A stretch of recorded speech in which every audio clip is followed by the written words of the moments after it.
I'm Leigh Brown, and this is Crazy Shit in Real Estate. Today, I bring you an attorney who is far more than an attorney, so don't get bored yet. Ashley Tison is with us. You need a notepad. You need to have your ideas and your brain ready for so many cool things. Enjoy the conversation, and I'll see you on the other side. So if you're in real estate and you're listening to this podcast or watching it and thinking, man, I need some more Leigh Brown answers in my life. Well, guess what, friends? I have a new program that is launching right now called Answers.Real Estate, where I will give you every bit of insight I have to help you grow your real estate business, help you better respond to consumers, to provide a more excellent real estate experience so that the next time you land on crazy shit in real estate, you'll have a better solution to whatever you ran into. Answers.Real Estate. There are monthly plans available. You will love it. Get your coaching. Sign up with me today. All right, so tell my audience, who is Ashley Tison? Where are you located? What is your relationship to the great world of real estate? Yeah, so I'm an attorney here in North Carolina. So you're an attorney in North Carolina. Whereabouts and how long you been practicing? And is it real estate law? Yeah, so I like to call myself a reformed attorney. Like I wanted to get in the game, so I stopped practicing about. It's been about 7 years now. Oh. I started out as a big firm lawyer, and after it sufficiently sucked my soul, I started an impact investment company, and I went in-house with a company called Gemini Real Estate Advisors, which was a tenant in common syndicator. And so we syndicated 1031 exchanges. We developed commercial real estate and did all types of different transactions. We raised opportunity funds on Wall Street. We sent those things out through a network of broker dealers. So I learned kind of the world of commercial real estate mixed in with kind of high level finance of raising money. And when the wheels fell off the commercial real estate market, I decided that commercial real estate wasn't risky enough. And I went and joined a guy who was developing a golf course in the mountains of North Carolina. And that was in April of 2007. So let me tell you how that, how that timing worked out, right? I think that was probably very inauspicious timing there. Yes, it was. And so when the wheels fell off of that because we couldn't get financing, when Lehman Brothers crashed in 2008, I put my keys on the pro shop counter and I said, "Listen, I'm going back to practicing law." I built up a M&A firm from there where we brought Wall Street level sophistication to Main Street America through kind of a software package. And as I was doing that, we did a ton of transactions for Main Street America. It was awesome. But I kept seeing entrepreneurs leave money on the table. And so we decided, listen, let's do something about that. So I sold that law firm and I started doing succession planning. And unfortunately, people don't want to talk about their demise. They don't want to talk about what's next. And so I was in the process of that when I was at a CLE. I heard about opportunity zones, and I was like, "Holy cow, that's like 1031 and private equity got married." And the guy who was presenting, when I ran him down in the hall and asked him that, he was like, "Yeah, and I had this beautiful baby called opportunity zones."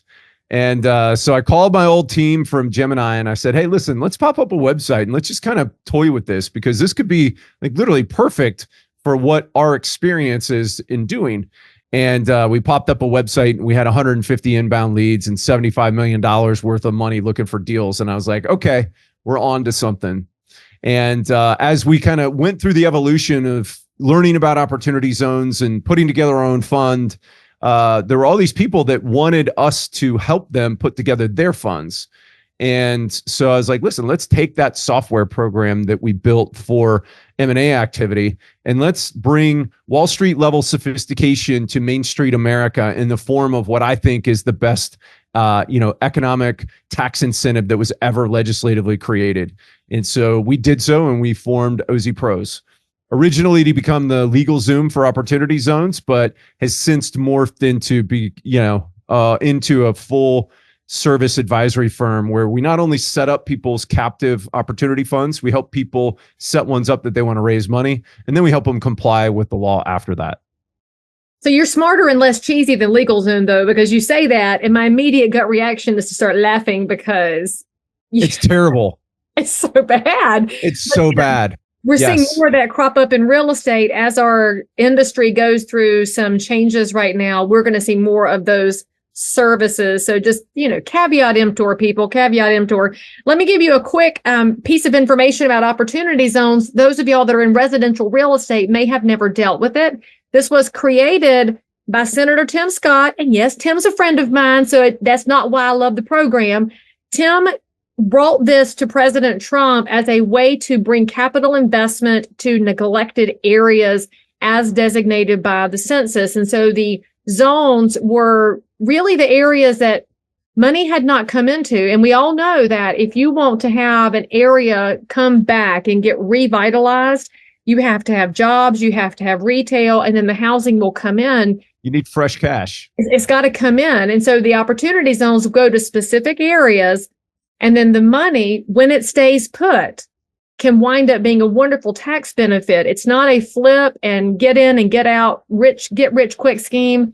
It is a please bring your money here and stay put plan. And also, one of the things I've loved about opportunity zones is you can use them in brownfield areas. And the brownfield areas in so many of our metro areas have been just left there to sit. The opportunity zones have given capital another way to come in and do creative things around brownfields. So if you need more information on that, we can do some more episodes. But I want to talk about how you got attracted to the opportunity zones, because it was a huge idea at first. Some developers ran with it, but a lot of people just got confused and distracted. And I think part of it's because it's a long-term play. And often when we talk to investors, it's not about the long-term play. It's not about that 10-year horizon. So many of like to get in and get out. Right. Yeah. 1031 even, you got 45 days to identify, 180 days to close, and then you're going to roll up your gains at some future point. Talk to us about that a little bit and about the proclivity of investors to want to stay invested where they are, because it's an important part of the story. Yeah, I think that, kudos to Tim Scott and the other drafters of the legislation, because in roughly 4 pages, they were able to accomplish what I think that no other tax incentive program has. Number one, they got the attention of private capital. Everybody was talking about opportunity zones. Number two, they got capital off of the sidelines. And then number 3, they made it patient. And they did that in the 3 benefits that you get from an opportunity zone. So the first thing you get to do is defer capital gains taxes that you would otherwise pay. The second thing is, if you were invested by 2019 or 2021, you got a reduction in taxes when you went to pay them. Now, those periods have expired. There's currently pending legislation that Tim's involved with in order to extend that. But the big benefit is that you get a step up in basis to fair market value if you hold for 10 years, which doesn't just defer taxes, it eliminates taxes. It eliminates capital gains tax, but it also eliminates depreciation recapture. And so for your savvy real estate brokers and their clients who understand the power of real estate and how it can be utilized and best utilized, they understand that they're doing cost segregation studies to use bonus depreciation. The problem is that if you flip out of that too soon, you get hit with depreciation recapture. With opportunity zones, that doesn't happen. The other kind of distinguishing factor between this and 1031, and what I've experienced, as I've kind of gone down this journey, is that real estate investors they don't like change. They like the things that they're used to. And so they got used to 1031 and they're like, oh, okay, I got that one down. This is what fast. I do. Exactly. But at least I know it. And so getting them to, getting that old dog to do some new tricks or even look at new tricks can sometimes be tough. But I think that it is definitely worth it. And the reason is that not only can you go into real estate in the form of opportunity zones, but you can also go into operating businesses where there's much greater upside in the event that you're able to sell tax-free. And so kind of the distinguishing factor between OZs and 1031s is that piece. Also, that instead of having to trace funds, you can use any money from anywhere. You just have to have a capital gain somewhere. So what that allows us to do is to be able to go back almost a full year. So right now we could go back and somebody could have a gain from January 1st of 2023, and we could still defer that gain. And that's really powerful because in a 1031, if you don't put it with a qualified intermediary, then you're done. You're not going to be able to do anything with it. We fix a lot of failed 1031s with opportunity zone funds because you have such a long runway. So when you put your money into a fund, you got between 6 months and a year to deploy it. Then you deploy it down into an opportunity zone business, and you've got 31 months to spend the money. So you've got between 37 and 43 months. So almost 4 years before you actually have to spend the money, which gives you a really long runway in order to be able to do good work. So is your ideal investor the person who screwed up and touched their money so they're not 1031 eligible? Is it the person who couldn't find a suitable replacement property in their time frame? Is it the person who is just kind of confused and lost and feeling time pressure over what to do? How do your investors fall in, and who invests with you? All those people? Yes. And right. So it's all of those people. It's also people that have appreciated assets that it's like, okay, they're looking at it and they're saying, okay, my rents haven't grown as much as maybe the market value of this. Right now is kind of an ideal time to be able to exit out of something that's in, an area that's really boomed. And now I'm going to take that cash and I'm going to go put it into an area that still has value upside. And I'm going to do the thing that I did as a real estate developer, as a real estate investor. I'm going to bring value add in that area, and I'm going to be able to chase that alpha a lot better, right, than just sitting on my existing asset and collecting cash flow. So I got to ask a question because I know this is going to come up. My residential people are sitting there thinking right now, holy crap, I know this old lady, she paid $200,000 for her house once upon a time. Now it's worth $1.2 million, but the capital gains exclusion for a married couple is only $500. Can she take that remaining, what did I say? $500? I forgot the made up numbers I used. So the leftover money, can that be used over here from a primary to an opportunity zone? Is that allowed? Because you can't do that with 1031. Absolutely. Hey, California people, this is your world. Hey, what's up? Bring your money to North Carolina's opportunity zones. Yeah, absolutely. The other thing is that it doesn't necessarily have to be real estate. It could be crypto assets. It could be a stock portfolio. And so if somebody, bought Dogecoin back when it was a nickel, and now they're like, I'm kind of concerned that it might go down, and they liquidate that and they don't want to pay taxes on it, they can put it into real estate inside of a North Carolina opportunity zone. Or if they want to start a business, right, that's going to bring jobs and that's going to bring positive social impact into our, opportunity zones, they could absolutely use the capital gains from that to do so. Okay, so if Mama is selling her house and now she's got 500 excess above her capital gains exclusion to do something with, but her grandson is telling her to buy silver coins and she's thinking, I want to do real estate. Do you take grandma's money and help her invest it because she does not have the sophistication of opportunity zones, commercial investment? What do you do for that person who this is their first foray into investing? Yeah. So what we would do is, more than likely, we're probably not going to set up a captive fund for them where they're going to be doing their own deals. We're going to plug them in. We're going to say, hey, listen, what kind of assets do you like? What's your risk tolerance, right? Like, what are you interested in? And then we've got relationships with a number of fund managers that are out there that are, actively managing great funds. And we could say, okay, you like Class A multifamily. Do you like Charleston, South Carolina? Yes, we love Charleston because it's a great, area. Well, we've got an opportunity zone that's on Meeting Street in Charleston, South Carolina. Wait. There's an opportunity zone on Meeting Street? Yeah. And on the other end away from Rainbow Row, I guess. Correct. But yes, so that whole area, and it's the reason why is because it's based off of the 2010 census.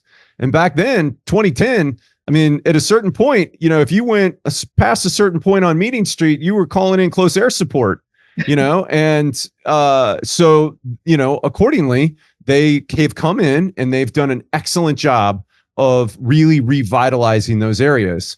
And they've done an excellent job of, trying to limit the burden of gentrification as well, of trying to really incorporate the local folks who live there into kind of this, this growth that's happening. And accordingly, I mean, so there's great investments down there. I've got a client that's got an opportunity zone deal right now in that specific part of Charleston.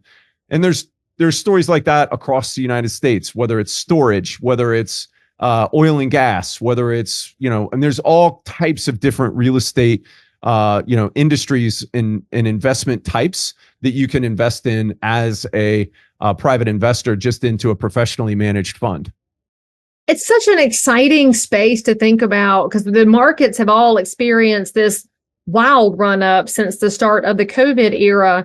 And there are so many property owners that feel trapped by their equity because they do not want to fork over the cash to the government just because the property value went up. So if you're in real estate, or if you're a consumer and you have felt like you just didn't want to sell because you didn't want to give up $100,000 in taxes, this provides something to look into. And Ashley and I are not telling you this is perfect for you, but this whole point of these shows is to give you something to investigate, ask some questions, and realize there might actually be an interesting space for you to do something that's going to benefit you financially in the future. Of course, there's no guarantees on anything, but whenever you're looking at an improvement to your tax situation, that generally is going to wind up to your financial benefit in some way, shape, or form. So what's the most surprising thing you've learned in your transition into the opportunity zone space? Is it the excitement of the different flavors of the opportunity zones? Is it the lack of information? Is it the tax benefits? What do you get excited about? I love helping people save money on taxes. And I believe that it is each individual's civic duty to pay as little tax as possible. And can we insert my hashtag here? Taxation is theft. I'm just going to point that out. Carry exactly on. Right. And, and so here's the deal is that we all have a civic duty to pay what we owe. And if we don't do that, we're criminals. But we also have a civic duty to limit the amount of taxes as much as possible. And I love doing that. One of the really cool things that I, didn't see when I came into opportunity zones is that opportunity zones are the great, and it's a real easy fix to be able to, it's easy to get somebody into a fund and then to postpone the taxes due so that way we can come up with creative solutions to limit the tax that they're going to pay. And then to come up with really creative solutions to eliminate the tax on the back end. And I love that, because there's all kinds of tax deferral strategies. I like 1031, and I think that there's an appropriate place for that. But the problem is that, and this is something that your audience and brokers and stuff like that need to be paying attention to, is that for 1031, you get the step up in basis and value at death. And for some people, that's a good thing. For some other people, that could be a really bad thing, particularly if you're approaching the $10 million mark, because people aren't talking about the lifetime exemption amount automatically comes down in 2025. And if you're above $10 million on your net taxable estate, whatever amount above that, you're going to pay 40% to the government within 180 days of death. And so if you don't have life insurance in place or some other kind of liquidity to be able to pay that bill, you're going to be in a world of hurt, because you're going to be forced to liquidate stuff, right, in 180 days that is probably not well suited to sell at that point in time. And so opportunity zones do the exact opposite. Instead of it going up, it limits the amount that goes against your lifetime exemption to whatever you put in. And so if you die between now and 2047, which is when the program ultimately ends, your estate steps into your shoes. And so they would step into that growth all tax-free, as opposed to having to pay taxes on it at that point in time. And so it becomes kind of a default irrevocable trust for freezing your estate value. And that's one of the things that those are two of the things that I kind of stepped into and figured out as I was going forward and learning about opportunity zones, that I was like, whoa. I mean, like, I can't believe that more people aren't talking about this. Well, I think it's because there's an assumption by a lot of people, and I'm not calling any names, y'all know who you are, that most people will never hit that $10 million mark until you realize that because of the COVID era and the way values have expanded, if somebody had a property they paid $500,000 for 15 years ago, a nice little eightplex, and now it's worth $2 million, suddenly you realize if they have moved that money around 2 or 3 times, they can actually hit these thresholds that seem so big. Because the media makes it out to be that only the ultra wealthy have numbers like that. A lot of regular mom and pops do if they have been doing their inflation.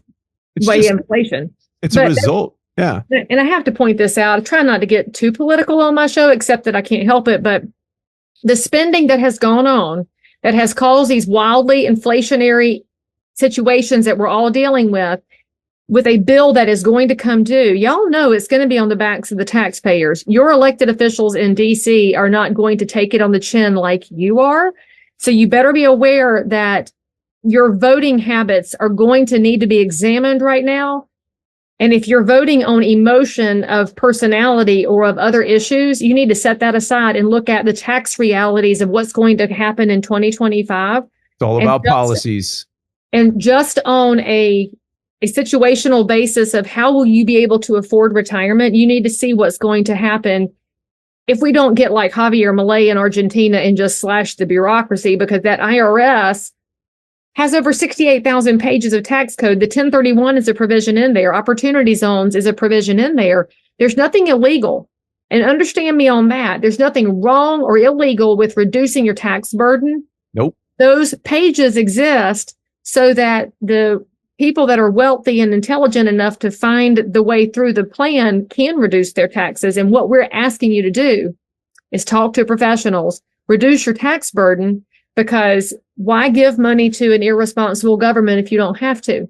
Now, I do have to ask a question here, because a lot of my viewers and listeners are normal people who think $10 million is this wildly huge number. They just can't imagine it. Back to my situation with Memo. Let's say that she sells her $200,000 house that she paid $200,000 for. She sells it for $800,000, and Papa's still alive. And so they had their 500 in cap gains exclusions. They have 100 left. Is that big enough to play in opportunity zones, or do you have to be a giant, big money, big player to get involved in these situations? I couldn't have asked you to ask a better question. Because it's not about how much gain you have right now. It's about how much gain you're going to have into the future. Now, if it's Mima and Papa, where, they might be in their 80s/90s, 10 years is a long time to hold. And so it may not necessarily be the right deal for them. Unless what they really want to do is they want to be able to put it into something that's going to grow tax-free for their kids. And who doesn't like tax-free growth? So compound interest is the seventh wonder of the world. Tax-free compound interest is the eighth wonder of the world. And that's the beautiful thing about opportunity zones, is that it's literally tax-free compound interest. And so once again, it depends on how much you're going to gain in the future into whatever you invest in. And so if that's a business and you think it's going to 10x, you're crazy not to start it in an opportunity zone. If it's a real estate deal over 10 years, it's going to at least double in value. And it should. We can't guarantee that, but it should. It should, right? And ideally, you're probably tripling in value over 10 years, or getting close to tripling in value. And if that's the case, you're going to pay 23.8% on every tripling, right? On every time it doubles, it's going to go 23.8% on that growth. And so if you don't want to pay that, opportunity zones are the answer. And so it definitely should be inside of what you examine, what you look at. Ultimately, you may decide that it is or it isn't for you. But here's the people that really should be paying attention to it, is if you have property that's in an opportunity zone, if you're regularly doing deals that might be in an opportunity zone, and if you want to find out where the opportunity zones are, if you go to ozpros.com/map, you can type in an address and it'll pull up whether it's an OZ or not. We've also got some cool stuff for your listeners. And I've got a special landing page for them that we'll tell about at the end of the show. But inside of that, you go to the map, you check it out. And if you're doing a deal in an opportunity zone and you don't at least look and see, you're literally leaving 24% on the table. And it's usually more than that. And so if you equate that out over a 10-year hold, it usually equates to around a 3% bump in IRR. So it's literally the difference between a 5 cap and an 8 cap on the same exact deal with the same exact risk profile. And so that's real estate investing nirvana, when you can get that much of a bump, right, on a 3% IRR bump.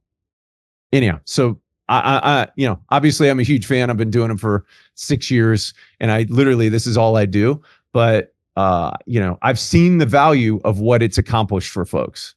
Okay, so if you're not a super nerd, IRR is internal rate of return and CAP is capitalization rate. And if you're in real estate and you don't know those terms, it's probably because you're residential. So go learn those, go get the formulas, or in fact, take the CCIM, the commercial designation class, take 101 and get to know some of these math equations, because they can spill over into residential investing as well. Get yourself really educated. And of course, you can always watch the Bigger Pockets episodes on these. They explain it really well. I love Bigger Pockets. And I got to add in one more thing. If you're talking to Mama and Papa and they are looking at less than a 10-year time frame, but they'd like their gift to the next generation to be in an opportunity zone, it might be because they don't want to give a pile of cash to those worthless grandkids who might just squander all of it. So you can talk to your older clients about a way they can provide residual income to their family or a long-term gift instead of spoiling them with cash right now. I mean, it's honestly a conversation I've had with some older folks that are very concerned about the money just being blown on consumer goods and not used as a stepping stone to a different future. So this is part of that role as a real estate consultant. You bring people lots of options and help them think through it. That's exactly right. And that's one of the great things that we've been able to do. I call myself a reformed attorney, but I still am an attorney. And I can't help but to really ask my clients questions. And one of the things that we have expanded our business into is helping people kind of process through that. How do you want your estate plan packaged? How do you want to motivate subsequent generations? And I'm going through this myself right now. And I am putting together a meritocracy-based estate plan that's not just available to my kids, but it's available to anybody that's, like my nieces, nephews, that kind of thing, where I have specific number of values associated with them doing things that I think are going to benefit them. So if they read the book Traction by Gino Wickman, they get a certain dollar amount. If they then can present a business idea, we'll provide business funding for that business idea that's going to run on EOS. And so there's cool things. This is amazing. So wait a minute. Are you going to do a book report? How do you know they read the book? Yeah. So that's what they have to do. They have to do a book. They have to do a book report where they do a presentation to show not only what they learned from it, but then the key thing is that they need to show how they're going to apply it by putting it to work in a business.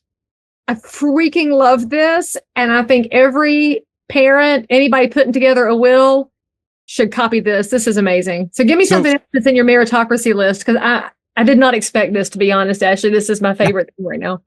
So this is better than opportunity zones in a lot of ways, right? Times better. But I have 2 college-age kids, so it's hitting home real hard. It's crazy, right? And I do too. So I've got 3 boys, right? 16, 18, and 20. And I have a 18-year-old daughter, just saying. Yeah, that's right. I'm a big fan of arranged marriages, by the way. It works. So inside of our meritocracy-based estate plan, we start with a family constitution. And that can be daunting for people, but it really is, it's all of your maxims that you got passed down to you about what's important about money, how you make money, how you take care of money, how you be generous with money, what your responsibilities are with money.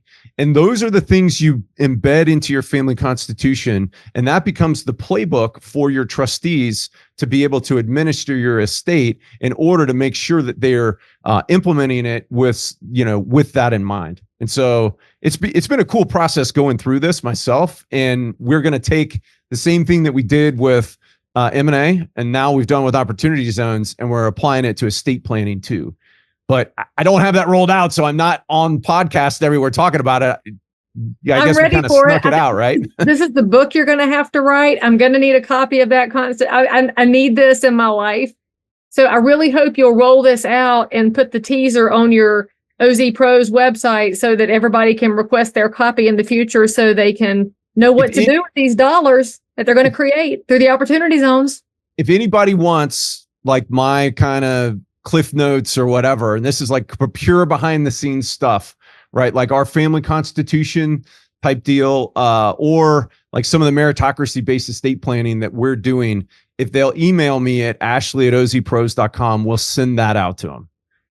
I mean, this is amazing. All right, Ashley, tell us what we've already chunked this thing so full of information and ideas. What's the last thing you want to leave the audience with before we wrap it up and send them to the landing page for information? I think that, like I'm a huge fan of intentionality, and that you got to start with the end in mind. And that's, one of the reasons why I do the meritocracy based estate plan and why I do opportunity zones. Because if you're planning on making money and you don't take steps to mitigate the taxes along the way, then you're literally hemorrhaging money into something that you probably don't believe in, to your point, right? Like the government and the way they spend, like it's completely, and I don't care what side of the political aisle you're on, you got to agree that what we spend money on is moronic. And so if you can take that and you can put it to work yourself, you are doing your family, yourself, and your community a disservice to not do so. And so I like to prompt people to get intentional about that. And that if you don't take action, then unfortunately the government will. And so you got to get intentional about this. You've got to learn about it. You got to actually take action. You got to put it on your calendar. You got to block time for it, and you got to make it happen.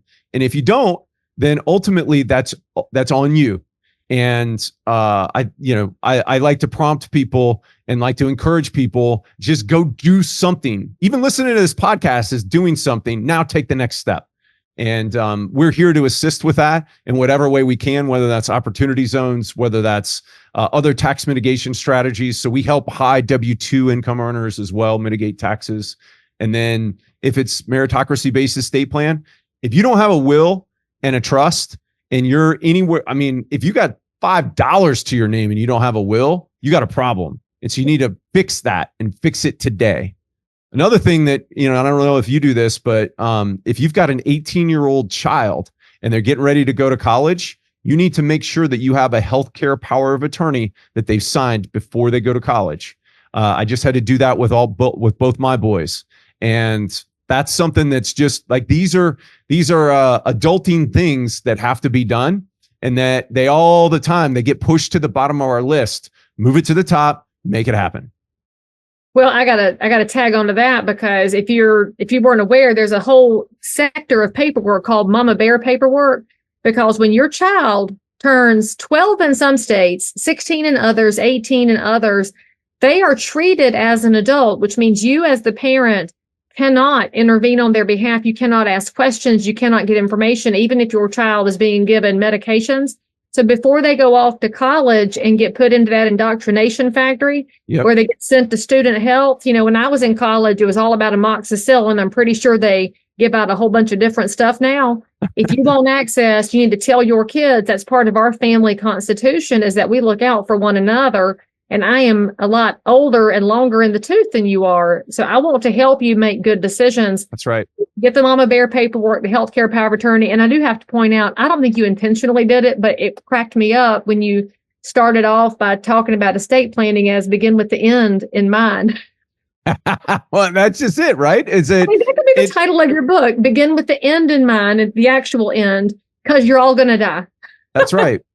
And, so, I mean, we won't even go into spirituality, right? But at the end of the day, that's the most important, because we know that we got a limited time on this, we got a limited ride here. And so if we all know that, right? Like I have yet to meet somebody that, is past like 100. I don't know. I think the oldest person that I met is like 105. And so literally it is everybody's end. Death and taxes are the only sure things. But we can sure do a lot of things to mitigate those. And so, well, you can mitigate taxes. You cannot mitigate death. I mean, well, you can mitigate the negative effects of death relative there's to like people that think you can avoid death. The biohacking crowd. I mean, it's let go, people. Just realize that when your end comes, that's all right. That's right. And as we say in the Baptist church, turn or burn. Actually, you can have, that's my gift to you. That along with begin with the end in mind for your book. It's going to be a wonderful bestseller.